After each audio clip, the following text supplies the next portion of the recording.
ورحمۃ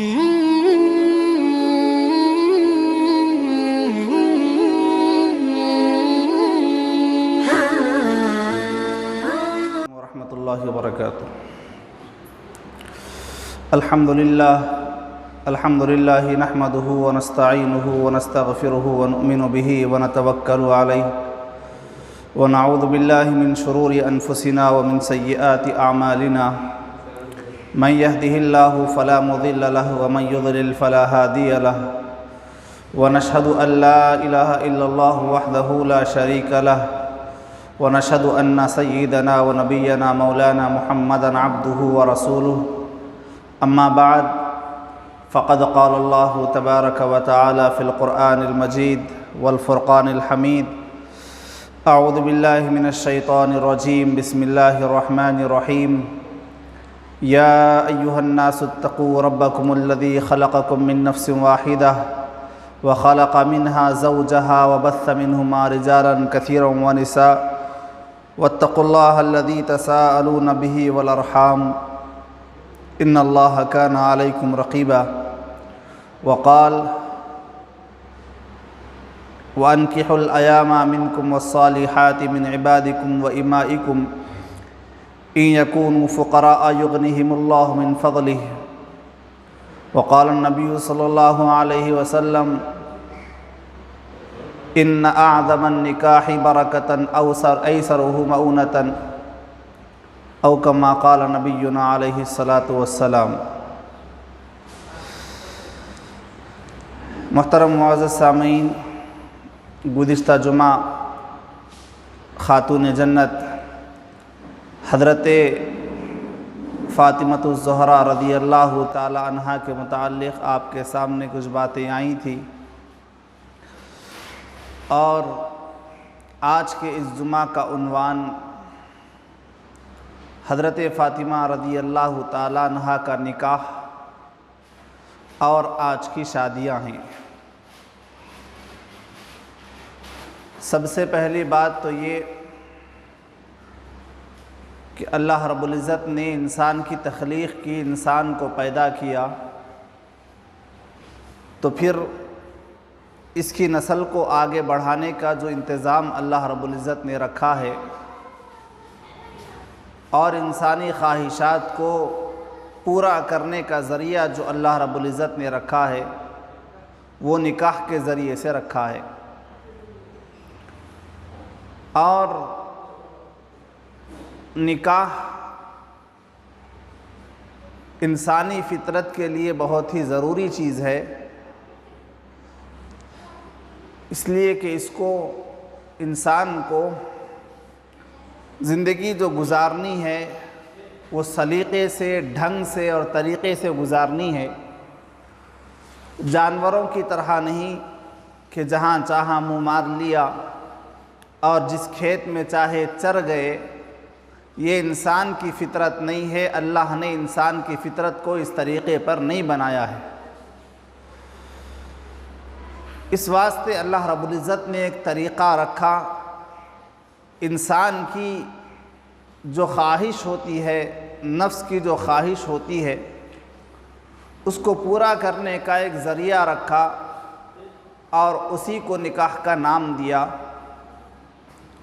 اور اس نکاح کے ذریعے سے ایک صالح اور نیک معاشرے کی تکمیل کا ذریعہ اللہ رب العزت نے بنایا۔ لیکن جو نکاح معاشرے میں اصلاح کا ذریعہ بننا تھا، جس نکاح کے ذریعے سے معاشرے سے برائیوں کا دور ہونا تھا، جس نکاح کے ذریعے سے خاندانوں میں محبتوں کا بڑھنا تھا، جس نکاح کے ذریعے سے اسلام اور اہل اسلام کی تعداد میں اضافہ ہونا تھا، جس نکاح کے ذریعے سے خیر اور بھلائی کا پھیلنا تھا، آج اسی نکاح کو ہم نے اپنی نفسانی خواہشات کو پورا کرنے کا ذریعہ بنا لیا ہے۔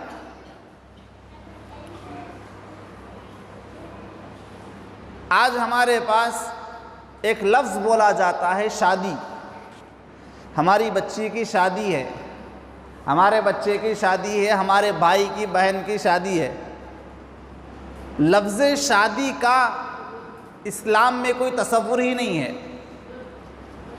آپ اسلامی ڈکشنری اٹھا کر دیکھیں یا پھر عربی ڈکشنری اٹھا کر دیکھیں اور اس میں تلاش کریں کہ لفظ شادی ہے کیا۔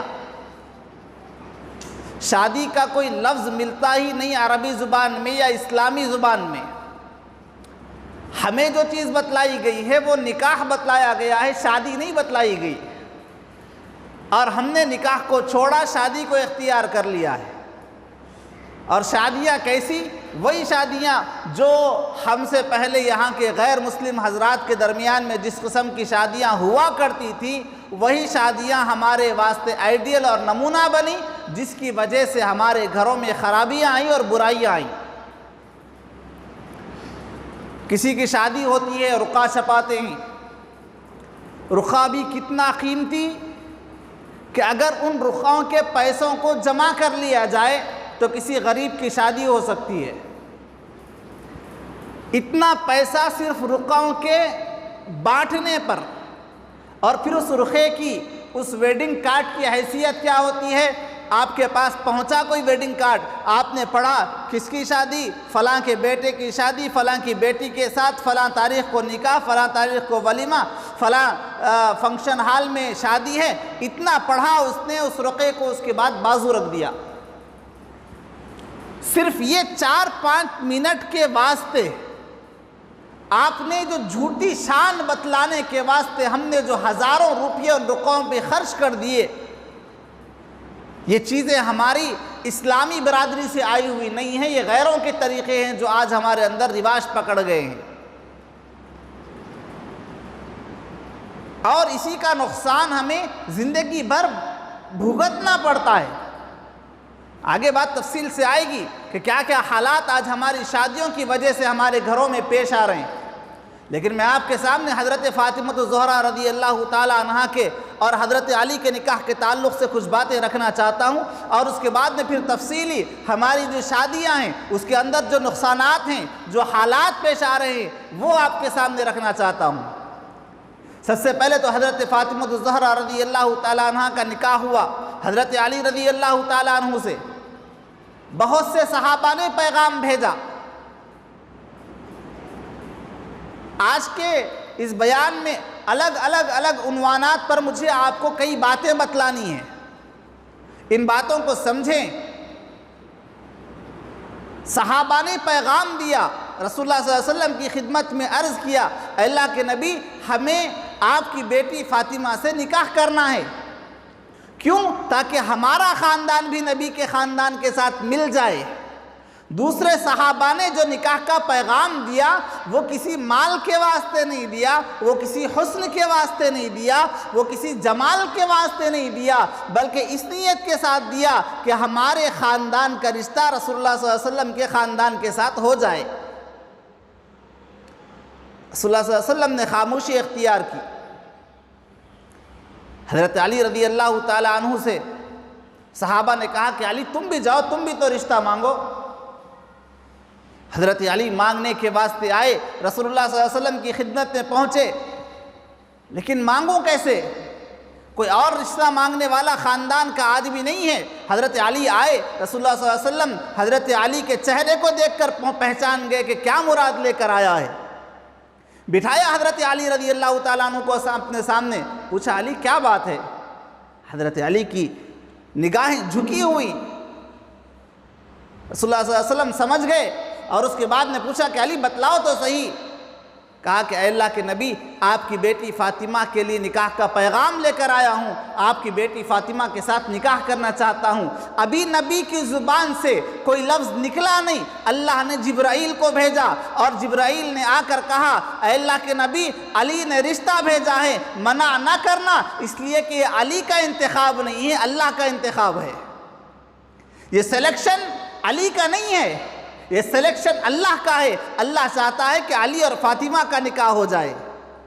رسول اللہ صلی اللہ علیہ وسلم نے پوچھا کہ علی تمہارا رشتہ تمہیں مبارک ہو، بتلاؤ تمہارے پاس تیاری کیا ہے، نکاح کرنے کے واسطے تیاری کیا ہے؟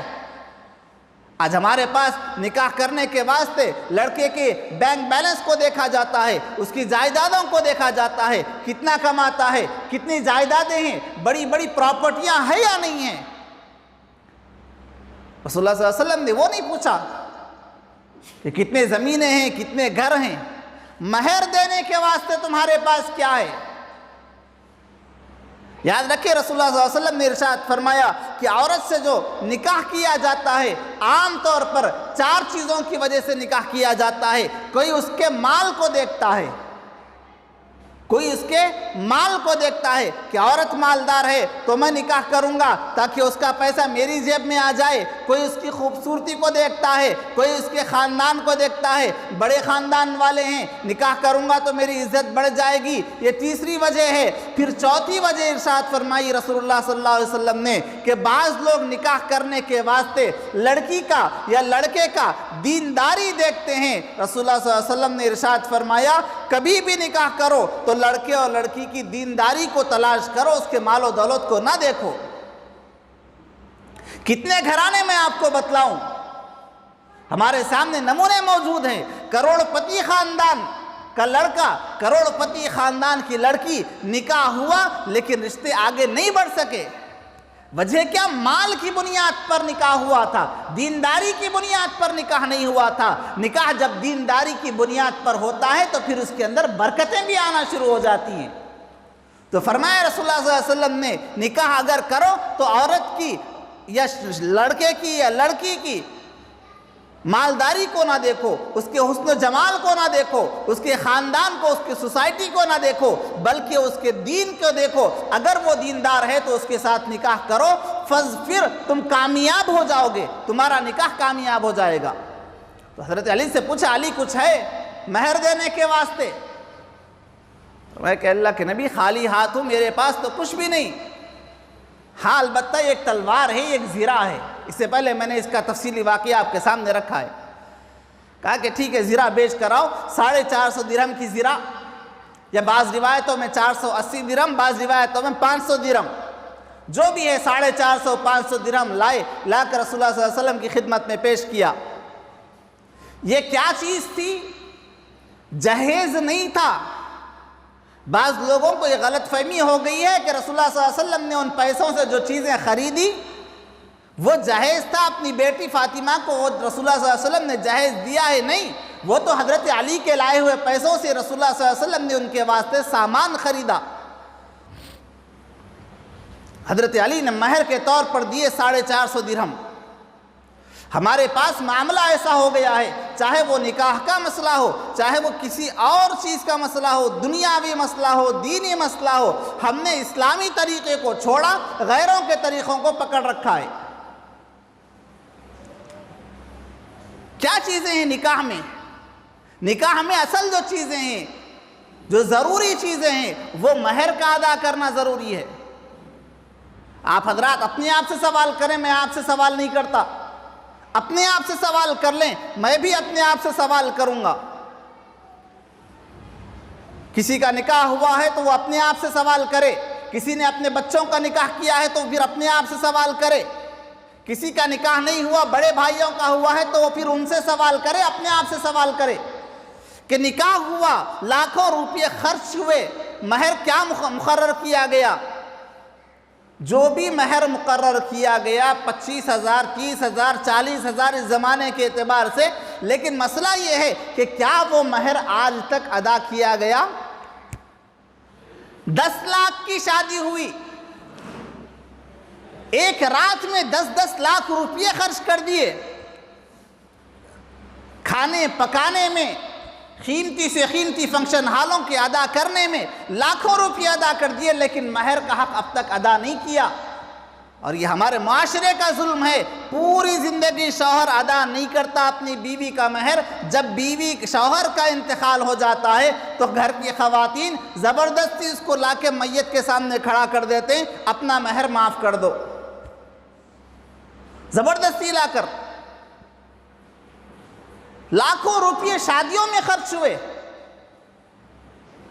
پٹاخوں کے جلانے میں 25 30 ہزار روپے ہم نے خرچ کر دیے، لیکن مہر ادا کرنا ہم نے ضروری نہیں سمجھا۔ یہ مہر نکاح کا فرض ہے، اس کو ادا کرنا ضروری ہوتا ہے. جس نے ادا نہیں کیا وہ مقروض ہے اپنی بیوی کا. ہم لوگوں کے سامنے ہاتھ پھیلاتے ہوئے کہتے ہیں کہ میں کسی کے سامنے قرض نہیں مانگتا. بھائی بڑے کالر چڑھا کر بولتا ہے میں کسی کے پاس پیسے نہیں پوچھتا. ارے کاروبار شروع کرنا ہے نا، فلاں صاحب کے پاس 2 لاکھ روپے قرضے لینا تھا، میں ہی قبول نہیں کرتا، میں ہاتھ نہیں پھیلاتا، میں کسی کے سامنے گردن نہیں جھکاتا، میں کسی کے سامنے میں قرضہ نہیں مانگتا. جس دن سے شادی ہوئی ہے اپنی بیوی کا مقروض ہے، اس کا قرض تو نے ادا نہیں کیا جو مہر کی صورت میں تو نے اپنے آپ پر مقرر کیا تھا. یہاں پر کیوں شرم نہیں آتی؟ تو یہ ضروری چیز ہے، اپنی بیوی کا مہر ادا کرو، قسطوں میں ادا کرو، چاہے جیسے ادا کرنا ہو ادا کرو، لیکن مہر ضرور ادا کرو. یہ ہے اصل نکاح. ہمیں شادیاں نہیں کرنی ہے اپنے بچوں کی، ہمیں اپنے بچوں کا نکاح کرنا ہے. تو فرمایا رسول اللہ صلی اللہ علیہ وسلم نے حضرت علی سے لاؤ علی. اس کے بعد میں حضرت علی کے واسطے انتظام کیا گیا. رسول اللہ صلی اللہ علیہ وسلم نے انتظام کیا. انتظام کرنے سے پہلے رسول اللہ صلی اللہ علیہ وسلم اندر گئے. جب حضرت علی آئے تھے پیغام لے کر، رسول اللہ صلی اللہ علیہ وسلم نے حضرت علی کو بٹھایا. ابھی میں نے عرض کیا حضرت علی نے پیغام بھیجا، آسمان سے جبرائیل آئے کہ یہ رشتہ تو اللہ کو پسند ہے. اللہ کو پسند ہونے کے بعد میں کسی اور کے پسند ہونے ناپسند ہونے کا کیا سوال.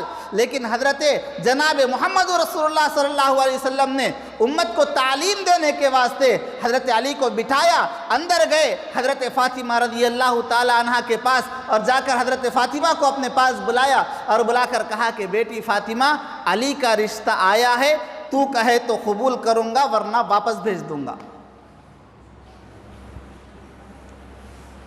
علی کا رشتہ آیا ہے، اور رشتہ کس نے؟ صرف علی نے نہیں بھیجا، اللہ نے بھیجا ہے. جبرائیل پیغام لے کر آیا ہے کہ اے نبی علی کے رشتے کو واپس نہ بھیجنا. لیکن حضرت جناب محمد رسول اللہ صلی اللہ علیہ وسلم اپنی بیٹی کے پاس آ کر پوچھتے ہیں بیٹی اگر تو کہے گی تو نکاح کروں گا ورنہ علی کو واپس بھیج دوں گا. یہ امت کے ان تمام لوگوں کے واسطے رسول اللہ صلی اللہ علیہ وسلم نے نمونہ دیا جو اپنی بیٹیوں سے نکاح کے وقت پوچھنا تک گوارا نہیں کرتے. اور بعض لڑکیاں، بعض بیٹیاں مجبور ہو کر کہہ دیتی ہیں کہ مجھے ایسے شخص کے ساتھ نکاح نہیں کرنا ہے، تو پھر اس کو آوارہ ہونے کا طعنہ دیا جاتا ہے،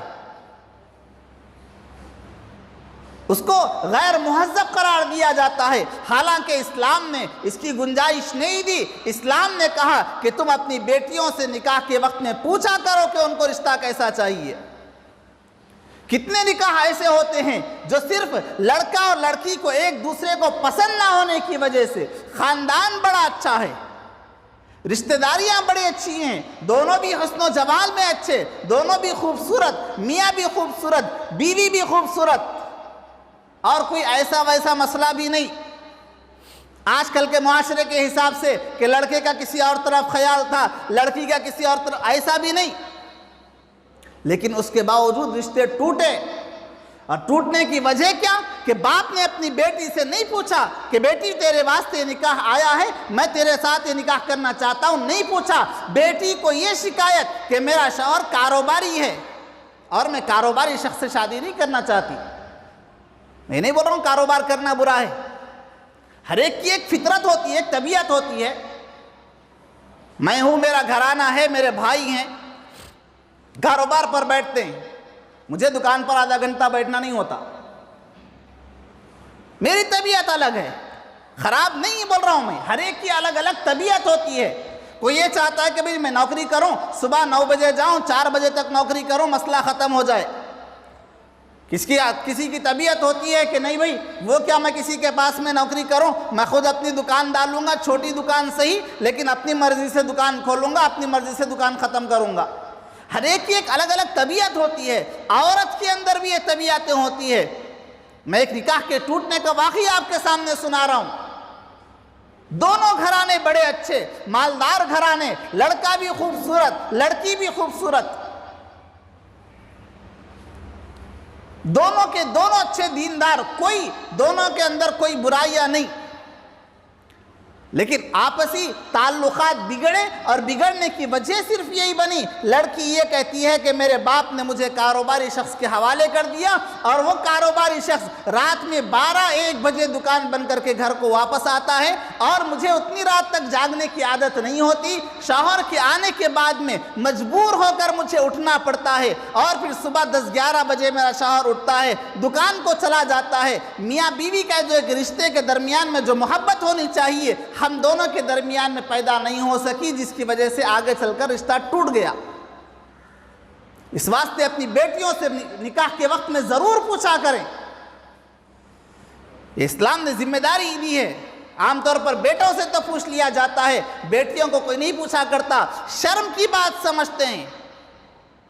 اس واسطے اپنی بیٹیوں سے پوچھے۔ رسول اللہ صلی اللہ علیہ وسلم نے پوچھا بیٹی سے، کب پوچھا؟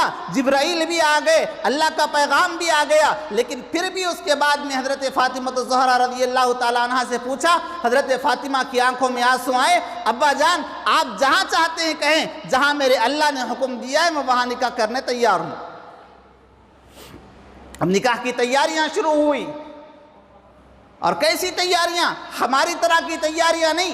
8-8 دن، 10-10 دن، 15-15 دن ہمارے گھروں میں مہمان آ کر بیٹھ جاتے ہیں۔ مہمان کو کھلانا اچھی بات ہے، لیکن نکاح کے نام پر جو غلط طریقے ہم نے اپنے گھروں میں اختیار کر رکھے ہیں، ان چیزوں سے اپنے آپ کو بچانا بہت زیادہ ضروری ہے۔ نکاح کے نام پر، اور آج بڑا عجیب مسئلہ ہے، ہم لوگوں نے دوسروں کو دیکھا دیکھی بعض چیزیں ہمارے گھروں میں ایسی آ گئی ہیں کہ ہم اس کے علاوہ نکاح کا تصور کر ہی نہیں سک رہے ہیں، حالانکہ وہ شریعت میں نہیں، اسلام میں نہیں۔ دلہا اور دلہن کب کہلائے جائیں گے؟ جب قاضی کھڑا ہو کر نکاح پڑھاتا ہے، لیکن ہمارے پاس 10 دن پہلے دلہا بناتے ہیں، 10 دن پہلے دلہن بناتے ہیں۔ ہو رہا ہے نا یہ؟ ارے نکاح نہیں ہوا دلہا کیسا بنا؟ نکاح نہیں ہوئی دلہن کیسا بنی؟ نہیں، سب لوگ آنا، پھر اس کے بعد میں منجوں کے نام کی دعوتیں، آپ خوشی میں دعوت کرتے ہیں، اس سے اختلاف نہیں، لیکن جن دعوتوں کو، جن طریقوں کو، جن رسوم اور رواج کو ہم نے غیروں سے لیا ہے، رسول اللہ صلی اللہ علیہ وسلم نے ارشاد فرمایا، عن ابن عمر رضی اللہ تعالی عنہ انہ قال قال رسول اللہ صلی اللہ علیہ وسلم من تشبہ بقوم فہو منہم، جو آدمی کسی اور قوم کی، کسی اور مذہب والے کی جو ہے نا مشابہت اختیار کرتا ہے، کسی اور مذہب والے کو آئیڈیل بنا کر اپنا کام کرتا ہے، کل قیامت میں اللہ اس آدمی کو اسی قوم کے ساتھ اٹھائے گا۔ اس واسطے کسی اور کی نقالی ہمیں نہیں کرنی، ہمارے سامنے کامل، مکمل، اتم تمام نمونے موجود ہیں، لیکن ہمارے پاس ماحول ایسا بنا ہوا ہے کہ اس کے بغیر ہمارے نکاح کا تصور ہی ختم ہو گیا ہے۔ چلتے آ رہا ہے، کوئی سوچنے کے واسطے تیار نہیں ہے۔ یہ کیوں ہوا؟ پہلے لوگ کر رہے ہیں بھئی، ہمارے کو نہیں معلوم، ہمارے امی ابا ایسی کرے، دادا دادی ایسی کرے، اب کیا مول صاحب نئے باتیں بول رہے ہیں، ایسا نہیں کرنا ویسا نہیں کرنا، ہمارے ابا بھی ایسی کرے، دادا بھی ایسی کرے۔ ہم ریزن تلاش نہیں کرتے کہ اس کے ہونے کی وجہ کیا ہے، لیکن دیکھیں انہوں کرے میں کروں گا، انہوں کرے میں کروں گا، یہی حال ہمارا بنا ہوا ہے۔ یہ کام جانور تو کر سکتا ہے، لیکن انسان نہیں کر سکتا۔ انسان کو اللہ رب العزت نے اشرف المخلوقات بنایا ہے، اس کو دماغ دیا ہے، سوچنے اور سمجھنے کی صلاحیت اس کے اندر اللہ رب العزت نے پیدا کی ہے، تو اس کی ذمہ داری بنتی ہے کہ ہر کام سے پہلے سوچے کہ میرا یہ کام شریعت کے مطابق ہے یا نہیں، میرا یہ کام میں کس کو دیکھ کر رہا ہوں۔ ہمارے پاس مسئلہ یہ کہ بڑا رخے چھاپ دیے، ویڈنگ کارڈ چھاپ دیے، اس کے اوپر بڑے ہی بہترین انداز سے النکاح من سنتی لکھا دیتے ہیں۔ کیا ترجمہ؟ نکاح میری سنت ہے۔ واہ، کیا ہو رہا ہے صاحب؟ سنت پر عمل ہو رہا ہے۔ کب عمل شروع ہوا؟ نکاح کے 8 دن پہلے سے گھروں کے اندر جو بے حیائی کا ماحول پیدا کیا، جو ڈھولک پر گیت گائے گئے، ناچنے والے مرد اور خواتین ایک جگہ بیٹھ کر ناچے کہ یہ دین اسلام ہے۔ اس کے بعد میں سانچک کے نام پر گھر کے دلہے کے گھر والے، دلہن کے گھر والے آپس میں ملاقات کرتے ہیں، کیا یہ اسلام ہے؟ سانچک کے نام پر، اس کے بعد میں آگے بڑھ کر دلہے کی انگلی پکڑنے کے واسطے دلہن کی بہنیں جاتی ہیں، جن کو اسلام نے غیر محرم کہا ہے۔ غیر محرم عورت، ایک نکاح کی سنت کو زندہ کرنے کے واسطے ہزار حرام کام ہم کر رہے ہیں، اور بڑے شوق کے ساتھ کہتے ہیں کہ النکاح من سنتی، ہم تو نکاح پر سنت پر عمل کر رہے ہیں۔ ایک سنت کو زندہ کرنے کے واسطے ہزار حرام کام۔ یہ تمام چیزیں اسلام میں نہیں ہیں۔ اسلام نے تو سکھایا نکاح کرنا ہو مہر کا انتظام کرو، دو گواہوں کو لاؤ، ایک قاضی کو لاؤ، قاضی ان دونوں کے درمیان میں ایجاب و قبول کروائے گا، نکاح کی مہر کی مقدار متعین ہوگی، مہر ادا کر دیا جائے گا، قاضی خطبہ پڑھے گا، نکاح ختم ہو گیا۔ اتنا آسان نکاح۔ الغرض حضرت فاطمہ الزہرا رضی اللہ تعالی عنہا کو رسول اللہ صلی اللہ علیہ وسلم نے پیغام پہنچایا، نکاح ہوا، رخصتی کا وقت آیا۔ ہم ذرا غور کریں، خاص طور پر ہم اپنے گھروں کے ماحول کو دیکھیں۔ رسول اللہ صلی اللہ علیہ وسلم اپنی بیٹی فاطمہ کا نکاح کر رہے ہیں، رخصتی کا وقت قریب آیا۔ ہمارے گھروں کی شادیوں کا مسئلہ یہ ہے، ہماری بچیوں کی، ہماری بہنوں کی، ہماری بیٹیوں کی شادی کا ایک ایک دن کا جوڑا کم از کم 15 20 ہزار کے جوڑے ہم خریدتے ہیں۔ آؤ دیکھو فاطمہ الزہرا کو شادی کے وقت میں جو چادر رسول اللہ صلی اللہ علیہ وسلم نے اڑائی، اس چادر کی حالت کیا۔ حضرت فاطمہ کی رخصتی کا وقت آیا، حضرت ام ایمن اسماء بنت عمیس رضی اللہ تعالی عنہما دونوں حضرت فاطمہ کو لے کر جانے لگی۔ رسول اللہ صلی اللہ علیہ وسلم نے حضرت اسماء کو بلایا، بلا کر پوچھا، اے اسماء یہ کیا میری بیٹی فاطمہ کی رخصتی ہو رہی ہے، کیا اس کو پہنانے کے واسطے آج کوئی نیا کپڑا نہیں ہے؟ کیا گھر میں کوئی ایسا کپڑا نہیں ہے جو آج نکاح کے وقت میں اپنی بیٹی فاطمہ کے چہرے پر میں ڈال سکوں، اس کے سر پر میں ڈال سکوں؟ حضرت اسماء دوڑتی ہوئی اندر گئی تاکہ گھر میں رہنے والی کوئی اچھی چادر لائی جائے جو حضرت فاطمہ الزہرا رضی اللہ تعالی عنہا کے سر پر ڈالی جائے۔ حضرت اسماء اندر گئی، واپس آنے کا نام نہیں لے رہی، بہت دیر ہو گئی۔ رسول اللہ صلی اللہ علیہ وسلم نے آواز دی، اسماء کہاں چلی گئی؟ جلدی آؤ، فاطمہ کی رخصتی کرنی ہے۔ اسماء باہر نہیں آتی، حضرت اسماء باہر نہیں آتی۔ پھر رسول اللہ صلی اللہ علیہ وسلم نے آواز دی، اسماء کیا ہوا، باہر کیوں نہیں آتی؟ بہت دیر کے بعد میں حضرت اسماء رضی اللہ تعالی عنہا اپنے ہاتھ میں ایک چادر لے کر رسول اللہ صلی اللہ علیہ وسلم کی خدمت میں آئی۔ حضرت اسماء کی نگاہیں جھکی ہوئی۔ رسول اللہ صلی اللہ علیہ وسلم نے پوچھا، اسماء کیا بات ہے، گھر میں کوئی چادر نہیں ہے کیا؟ کہا کہ اللہ کے نبی یہ چادر ہے جو آج فاطمہ کو اڑائی جائے گی۔ آپ کی بیٹی جنتی عورتوں کی سردار، آپ کی لخت جگر، آپ کی نور نظر، آپ کی بیٹی فاطمہ کو آج یہ چادر اڑائی جائے گی۔ رسول اللہ صلی اللہ علیہ وسلم نے وہ چادر لی، کھول کر دیکھا، اس چادر کے اندر 16 پیوند لگے ہوئے تھے۔ 16 پیوند، 16 جگہ سے اس کو رفو کیا گیا تھا، 16 جگہ سے وہ چادر پھٹی ہوئی تھی۔ اس چادر میں حضرت فاطمہ رضی اللہ تعالیٰ عنہ کو رسول اللہ صلی اللہ علیہ وسلم نے حضرت فاطمہ کے چہرے پر اس چادر کو ڈالا۔ رسول اللہ صلی اللہ علیہ وسلم کی آنکھوں میں آنسو آئے اور اپنی بیٹی کو اپنے سینے سے لگایا۔ اس کے بعد نے بیٹی کو رخصت کیا۔ رخصت کرنے کا وقت قریب آیا، حضرت علی رضی اللہ تعالیٰ عنہ کے متعلق پوچھا رسول اللہ صلی اللہ علیہ وسلم نے، علی کہاں پر لے جاؤ گے، تمہارا گھر کہاں پر موجود ہے؟ کہا کہ اللہ کے نبی گھر تو مدینے کے باہر فلاں دور ایک گلی میں موجود ہے۔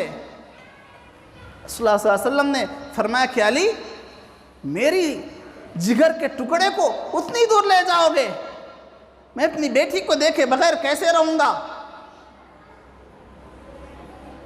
کہا کہ اللہ کے نبی گھر تو وہی ہے۔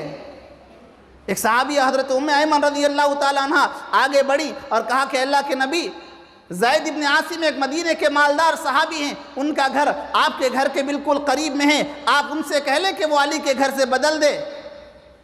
کہا رسول اللہ صلی اللہ علیہ وسلم نے، علی کا چھوٹا سا گھر ہے، زید ابن عاصم کا گھر بڑا ہے، میں کیسے مانگوں؟ مجھے شرم آتی ہے، اس لیے کہ زید ابن عاصم نے اس سے پہلے بھی مجھے بہت کچھ دیا ہے، آج مجھے دیتے ہوئے مانگتے ہوئے شرم آتی ہے۔ زید ابن عاصم کے کانوں میں یہ بات پڑی۔ زید ابن عاصم رضی اللہ تعالیٰ عنہ دوڑتے ہوئے آئے رسول اللہ صلی اللہ علیہ وسلم کی خدمت میں اور آ کر عرض کیا، اے اللہ کے نبی میں نے سنا آپ کو میرا مکان پسند آیا ہے اور آپ مجھے پوچھنا نہیں چاہتے، آپ میرے سامنے سوال کرنا نہیں چاہتے۔ اے اللہ کے نبی آپ کا غلام ہے، آپ مکان کی بات کرتے ہیں، آپ حکم دیں بندہ اپنی جان حاضر کرے گا۔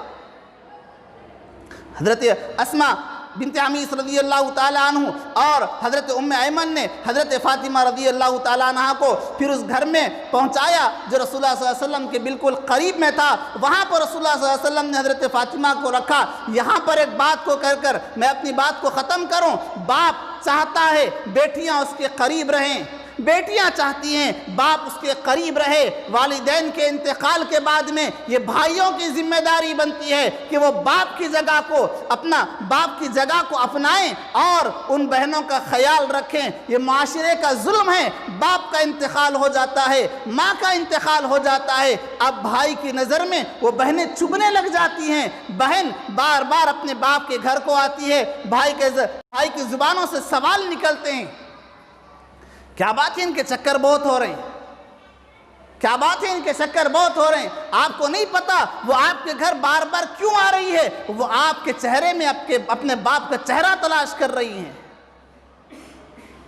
باپ کے انتقال کے بعد میں بہنوں کے واسطے ان کا بھائی بہت کچھ ہوتا ہے. وہ سسرال میں اسی ہمت کے ساتھ کھڑی ہوتی ہیں اور اسی ہمت کے ساتھ زندگی گزار رہی ہوتی ہیں کہ دنیا میں بے شک میرا کوئی نہیں، لیکن میرے مائکے میں میرا بھائی ہے جو میرا خیال کرنے والا ہے، میری مصیبتوں میں میرا ساتھ دینے والا ہے. یہ بہنیں جب گھروں کو آئیں، باپ کی بھی ذمہ داری بنتی ہے ان کا پورا خیال کرے، بھائیوں کی بھی ذمہ داری بنتی ہے ان بہنوں کا پورا خیال کریں. الغرض بتلانا یہ تھا حضرت فاطمہ رضی اللہ تعالیٰ عنہ کا نکاح رسول اللہ صلی اللہ علیہ وسلم نے کس طریقے سے کیا، اور آج ہم اپنی شادیوں میں کتنا اسراف کر رہے ہیں. یہ ہماری ذمہ داری بنتی ہے اپنے نکاح کو آسان کریں. رسول اللہ صلی اللہ علیہ وسلم کی حدیث سنیں. وقت ختم ہو گیا ورنہ حضرت علی اور حضرت فاطمہ کا ایک اور واقعہ آپ کے سامنے رکھنا تھا کہ برکتیں کیسے حاصل ہوتی ہیں. رسول اللہ صلی اللہ علیہ وسلم نے ارشاد فرمایا ان اعظم النکاح برکتاً ایسرہ مونتاً، کہ جس نکاح میں جتنا کم خرچ ہوگا اللہ اتنی زیادہ برکت دے گا. لیکن ہم نے اس کے خلاف کر دیا، نکاح مہنگا کر دیا. بیٹی کے باپ پر اتنا بوجھ ڈالا گیا. بیٹے کا باپ کا بھی وہی حال ہے، بیٹی کے باپ کا بھی وہی حال ہے. نکاح کرنا ہے لاکھوں روپے کا قرض لے کر، باپ اور بیٹے کا باپ، بیٹی کا باپ لاکھوں روپے کا قرض لے کر 2 دن کی دعوت کرتے ہیں. اس کے بعد میں اس 2 دن کی دعوت کا جو خمیازہ انہیں بھگتنا پڑتا ہے، کئی سال سود کی زندگی گزارتے ہوئے گزر جاتی ہے، کئی سال بینکوں کا لون ادا کرتے ہوئے گزر جاتی ہے. اس کے واسطے ان چیزوں سے اپنے آپ کو بچائیں اور نکاح کو آسان سے آسان کرنے کی کوشش کریں. اللہ رب العزت ہم سب کو رسول اللہ صلی اللہ علیہ وسلم کے بتائے ہوئے تمام احکامات پر عمل کرنے کی توفیق عطا فرمائے. آمین. وآخر دعوانا الحمدللہ رب العالمین.